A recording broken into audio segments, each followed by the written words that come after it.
afternoon, depending upon where you are. Good evening, I suppose, is possible as well. I'm David Witkowski. I'm the CEO of Oku Solutions, and I'm also the executive director of the Civic Technologies program at Joint Venture Silicon Valley.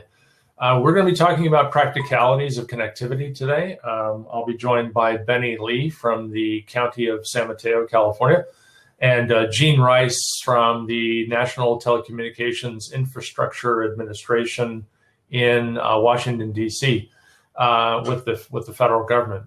So we are going to be discussing kind of what's worked and sort of the context of why we're doing some of the work that we're doing right now. So let me set the stage by discussing, of course, all things in today's world need to be discussed in light of COVID. So how has COVID affected connectivity? Well, certainly it's not that connectivity was not an issue for some of our country's residents before COVID, but certainly the COVID has reinforced or rather amplified some of the distance, some of the challenges, the issues that we've had with connectivity, the digital divide, what's been sometimes called the homework gap. My children, as I'm sure many of your children are in distance learning for their schools. They're not going to campus, they're learning from home. We have made much wider use of telehealth, telemedicine, doctors saying, don't come into the office. We're gonna do a video chat. Just had this happen with my mother-in-law recently, where they wanted to have a medical video chat with her. And at 85 years old, there was a little bit of tech support that was necessary to sort that out. Likewise, people shopping from home, using the internet as entertainment during shelter in place. I mean, I think it's fair to say that, there are a lot of comparisons have been made between the coronavirus pandemic and the Spanish flu of 1918. But the difference being that we had the internet, and that has, in some parts of our society, made life, if not normal, then maybe a little bit less burdensome than it would have been had we not had the connectivity. So, and of course, we're hosting this conference virtually for that exact reason. So as we go through our analysis, I really want to talk about the practicalities of what we've done. So I'm going to turn it over to Benny Lee for a quick intro, and maybe you could give us some thoughts, and then we'll have a discussion about some of the work that you're doing in County of San Mateo in terms of digital divide.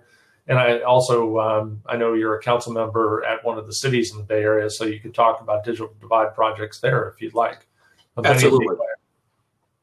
Okay, my name is Benny Lee. I head up the public Wi-Fi programs for the County of San Mateo. I've headed it up for the last 3.5-4 years.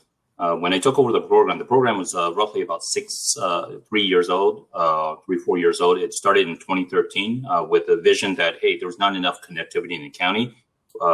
County of San Mateo is interesting. It's 455 square miles. 75% of the county is rural. And we have some rural parts where they're 20 miles removed from the closest major city. And 25% of it is urban. Well, we've since expanded to over 100 public Wi-Fi sites. And per what David just talked about in terms of COVID, we thought we were doing pretty well because we have 100 public Wi-Fi sites throughout the entire county, over 1,000 wireless access points, nearly 12 million hours used every single year, and over 150,000 users. COVID just proved that it wasn't enough. When you take a look at all the work that we've done in the connectivity, we also heard from the school districts from the hardest hit areas where there was definitely a divide. Kids are actually dropping out of school because they don't have that connectivity. And that's a problem. That's a problem that can create cascading problems going towards the future. So as a result, our county started partnering together with the county office of education, these individual school districts, where we've secured some CARES Act funding to do 3 pilot school districts. So that way we can address bringing not just only public Wi-Fi and connectivity, but also looking at expanding connectivity, leveraging existing options and looking at other solutions. Now, everybody will tell you, schools will tell you, hey, we need more Wi-Fi hotspots. Those low like jetpacks that you get from Verizon, or the little Wi-Fi spots that you get from all the other carriers. we've also encountered challenges on that. You have 2,000 students and you have a few cell towers, you're going to run into some infrastructure issues. Those are the things that we've identified. We're also working with carriers to try to address that. So when you try to address the issues that David just talked about, medical health, the underserved population has to also be able to access that, because if they don't get access to that tool, then they're left out. And if you take a look at, for example, cities around the Bay Area, they have done very well in terms of expanding on language communications, because there is a large percentage of the population who don't speak English. They speak Chinese, they speak Spanish, they speak Vietnamese, they speak their native languages. Mm-hmm. But if you take a look at that same population that speak those languages, you can see the highest spikes in in COVID, particularly in those areas, because the outreach has not been effective. Obviously, we have to measure that, but communications is the first place that we have to start. And when people are left out of communications, you have these issues where you're going to have those spikes. Excellent points. Yes. So from our perspective, and thank you, by the way, Lon, for helping Gene get connected. I see, Gene, you're in here. We'll come to you in a moment. I totally agree with what you're saying. I mean, certainly as the pandemic started in the spring of 2020, we saw districts moving very rapidly towards a hotspot model, which makes sense because it was a quick way to get things done. We did have some cases where districts couldn't source hotspots because at the time China had been shut down, manufacturing had been idled for some time. We pull our electronics out of China. And so when they were not manufacturing hotspots, then when everybody snatched up the hotspots, there was none to be had. So hotspots and toilet paper were hot commodities in the spring of 2020. But districts were able to do things like, for example, purchase cell phones and then hand those out with SIM cards in them. It was really the cost of the SIM cards that I think was the challenge. When you're looking at $35 a month or whatever it is that people are paying, that's a significant cost for some districts. And so that presumes that the connectivity is there. And to your point, if you put a number of students on one tower in a 4G network, you're going to have challenges. So the hope is that, one, we move towards a more permanent solution rather than just paying for SIM cards. And two would be that in the cases where we are using SIM cards, that we would have better efficiencies. And so I was encouraged by the news yesterday coming out of the Apple announcements that Verizon had activated a low band 5G because on a bits per hertz basis for efficiency, 5G is more efficient than 4G. It's also more efficient on a dollars per bits per hertz basis. So it's cheaper for the carrier to deploy the same amount of data using 5G as it is for 4G. Now, the hope is that they will then reinvest those savings into build out. But I'm encouraged that they seem to be very big on, all three carriers seem to be very big on the idea of nationwide coverage. And I know Verizon very much wanted to be in that same group with T-Mobile and AT&T that had already reached that point where they could say that they were at nationwide. So Gene Rice, you are here. Welcome. Glad you were able to get in. And you work with the NTIA, and you're also part of the federal 5G effort. So why don't you talk a little bit about what the federal government is doing in this regard? Well, thanks so much, David. And I think you and Benny have really hit it on the head because right now everybody's really understood, I think, in a way that maybe some of those in the field have hoped for before, at how important is connectivity. I mean, as times have changed and we're looking at recovery, we still need it for telehealth, we need it for education, we need it for telework. We need it to help with smart agriculture and advanced manufacturing. So it's critical to various, important elements for the society, as well as, economic development, workforce development, kind of those components. So I work for the National Telecommunication Information Administration, it's just kind of part of Commerce, and I work with the Broadband USA Group. And the Broadband USA Group is dedicated to getting connectivity throughout the U.S. And that's been something we've been working on quite a lot. As you know, that we have a couple of major projects. We give technical assistance. So if a community is interested, we will help them kind of help think of how do you go through planning, what kind of partners can you think about, how do you work through what your needs are, and especially in unserved areas, how do you make a business plan that works? And as part of that, we have a state broadband leaders network, which works with all of the state broadband leaders all around the country. And the idea there is, states are also putting money into connectivity. Mm-hmm. So how can we leverage and work together on that? The federal government has a American Broadband Initiative that brings all of the groups together, all of the federal agencies together. And a couple of the major work streams are how do we work on funding so that it is kind of across the board and not so siloed, taking a look at permitting, how to, in federal lands, how can we speed permitting so that it doesn't take 4 years to go through, that it can go through and it's quickly done. So, I think there are some great initiatives to try to help expand broadband.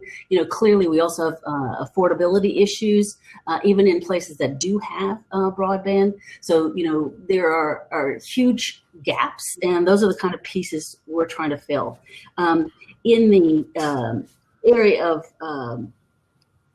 one of the areas I've been working a lot is 2.5 gigahertz, which is an ability that's coming up for an auction for the general area, but recently they had the ability for tribes to go forward and work, and we were able to get, I think we put together a coalition of groups, tribal groups, nonprofit groups, middle mile groups, and others who all work together to try to get the technical assistance the groups need to put in the license. But that's just the first step. The next is, design, funding, planning, and then, adoption and inclusion training. So there's just a whole host of hurdles that I think that many of the people here on this call could maybe assist with as these folks go forward.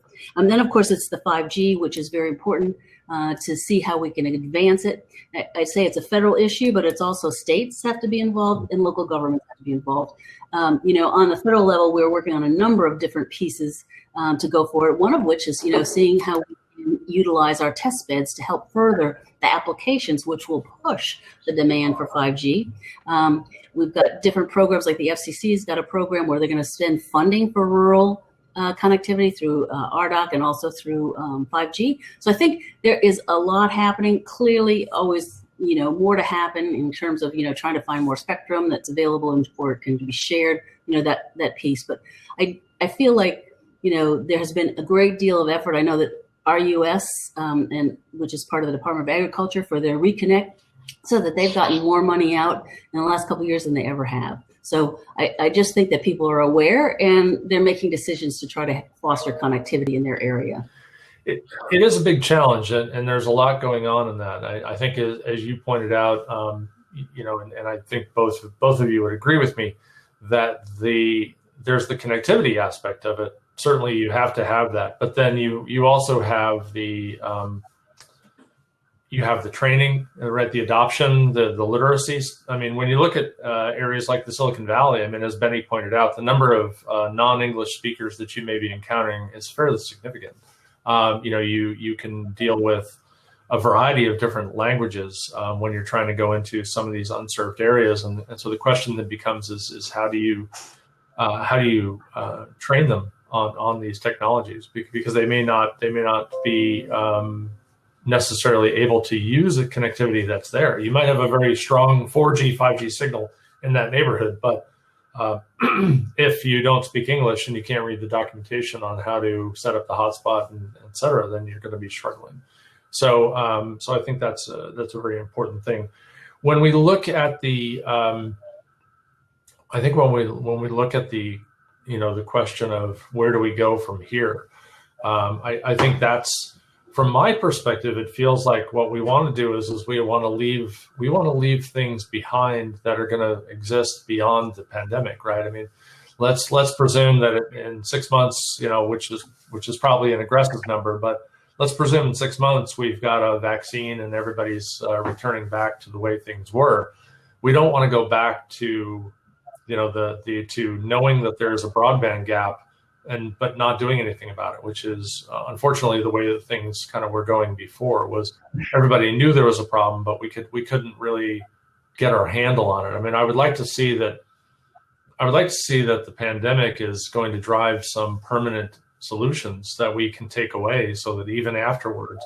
And one of the reasons I think that's important is because I think the pandemic will have lasting effects on how we live our lives. And so, for example, some parents have been surveyed recently that said they don't want to go back to school. They prefer the distance learning model. They're moving towards online charter schools. They're moving towards online learning, where they actually think their students are doing better than sitting in a classroom at a school.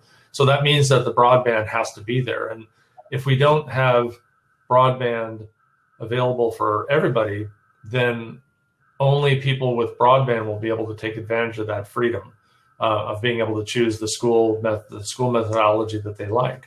So, Benny, why don't we talk a little bit about long-term solutions and permanent solutions, as opposed, and sort of setting aside that let's hand out hotspots model.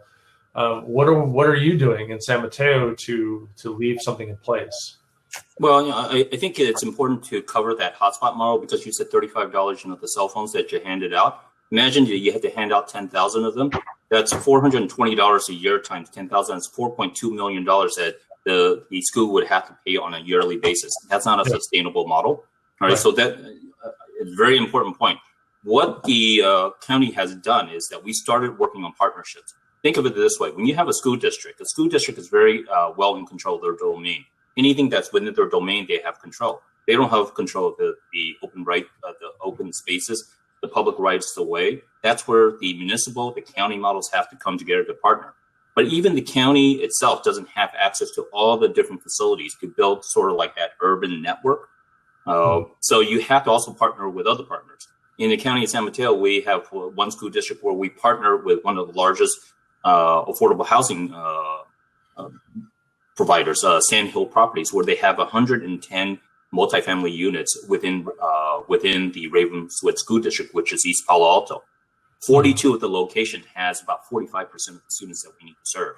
So because of that partnership, and to their credit, working really quickly with us, we're actually now building out in their facilities to ensure that we have connectivity. So part of it is breaking down the barriers of the silo that, hey, as a city, we'll solve the problem. The city cannot solve the problem without the partnership with the schools. The schools cannot, and the cities cannot solve that solve that connectivity unless they partner with all the different public-private interests. Mm-hmm. We're partnering with Stanford Hospital. We're partnering with Kaiser Hospital to leverage their tall buildings to build that urban network. And we have to put in those agreements. Those agreements aren't the easiest things to do, but 95% of your work is going to be on the facilities aspect. Believe it or not, the installation is the easy part. The hardest part is basically building that network, building a design that where you don't have obstructions. So hopefully that helps. Well, as a person who started out climbing towers, I can totally agree with that statement, right? I mean, I just was recently working on a project in Santa Cruz County where we were looking at an optical technology. So we're in the process of deploying an optical broadband technology. And it was interesting on paper, looked great. Got there and realized that there were HVAC vents in the path, and that when the HVAC was running, the heat would actually cause the scintillation in the line. So we had to dodge the HVAC. So I mean, how often when you're building a wireless network do you ask the question, where are the HVAC vents? You don't think that way. But when you're looking at these new kind of different technologies, then especially when you get into these high gigahertz range and start to get up towards optical, things like beam width become very, very important. You can deal with a sloppy beam width if you've got a 15 degree beam width on an antenna, that's not a problem. If you've got a 3 degree beam width on the antenna, then you have a problem, because if that pole vibrates, then it causes the signal to go away for a period of time. Jean, you have any thoughts on this? Yeah, I'm just gonna say, and I appreciate you and Benny's work, including people who weren't able in the pandemic before to have broadband, which is important. I guess if I'm looking at a rural perspective, I think probably one of the big problems is the lack of middle mile. So, there's hard to get cheap broadband. I remember a middle mile provider that came in and they were able to connect to Seattle and go to a POP with, 4 or 5 different providers, and the cost per meg came down from 300 to 5, So the middle mile is a very critical point. And, there's some great R&E networks out there. There's some great private middle mile producers out there. But I do feel that, we do need to see some investment in middle mile to make the last mile economically viable. Yes, I definitely, obviously if there's no middle mile there, then you can't connect anybody. I mean, you have to have that, it could be a wireless network, but at the end of the day, the wire makes the wireless work. So sometimes as the people in the industry say, that wireless is one wire less, right? It's a wired network that just simply has one wire less. But of course, I think wireless can be a potential solution for middle mile if you can't get that fiber in place. And we look at like 5G with a self backhaul implementation. So 5G can be its own backhaul if you set it up that way. But we'll see how well that plays out. Of course, I think one of the most interesting things is CBRS, just because it combines that managed connection, the LTE or the NR experience with a lightly licensed or unlicensed sharing model is very interesting. And certainly, as many people think about Wi-Fi as unlicensed, not a lot of people realize that Wi-Fi is actually shared because it is an ISM band. And for example, the amateur radio community had access to that band as well for many years, and there's been sharing going on there. I think CBRS potentially brings a lot of flexibility. And Benny, I know County of San Mateo, you've done some things with CBRS. So maybe as a kind of an overview for the audience, you want to talk a little bit about CBRS and what you've done with that implementation? Absolutely. So, speaking of some of the challenges that you have, like, for example, in East Palo Alto, it's a wonderful community. It's definitely underserved. It's also a community that has a lot of trees. And trees aren't the best friends of millimeter wave to build that urban network. So we had to find a solution to be able to send out the signal so that way we can build a Wi-Fi network. And CBRS was that solution because it can it works off near line of sight. You can penetrate some trees. Of course, you have some degree of loss. We were one of the first, I think, in the nation to leverage CBRS as a backhaul technology. And it's delivered the signal to 6 wireless access points, right, that delivers to 2 parks in East Palo Alto, and it's heavily used right now. Particularly, we finished this in the midst of the pandemic, and because it's lit up, we can definitely see the use. It's a great technology because it doesn't have the challenges that you have with Wi-Fi, where you're walking through spaces, you go into a neighborhood, and you can probably see about 20 different SSIDs. Here, it does hand off very well because it is basically a private LTE network. So we have some lessons learned from it. Obviously, one of the things I've communicated to the providers is they have to make the services a lot more turnkey so that you just go to a one-stop shop, you do the FCC registration, make it work, because those on the boots on the ground expect that. Gene, you have comments. How does CBRS fit into the overall 5G work that you're doing? Well, I think it's kind of like different spectrum pieces are in a toolbox, and what we want to look for is spectrum sharing and spectrum flexibility in dynamic uses of spectrum. I think that's going to be key as we go forward. And I think for 5G, we see a lot of development and a lot of companies are going to put additional capacity and funding into it. I think we want to also look at how we can leverage state and federal funds for the places where it's not economical, and to ensure that we do have inclusive 5G. So I think it's it is a kind of, you have to look at it kind of holistically. How do we put it all together? And I think part of it is working on spectrum sharing, which has been going on, and keeping on top of kind of what's happening on the ground, what you guys are finding in terms of what is it that are obstacles, what are the things that you see you would need to provide better service. And I think, we have to kind of find a way to meld those. Yeah, well, certainly sharing is a new approach, and it will be, I think, very potentially very useful. It's just we have to work through these initial sort of how does this. It's different than what we've been doing for the last 100 years, right? So if we look at wireless as a 100-year-old technology, it's taken us a while to get to the point where we realize that we can share, at least to share efficiently with the methodologies like the SAS and such like that CBRS uses. I realize that we have a minute left, and so I'm going to close this out by saying thank you to both of you for the work that you're doing. Thank you for being here, and thank you to Lon and Kenny and Adaptable Security for making it possible for us to talk to you today. I hope that everybody has a great conference and that you enjoy the rest of your day. And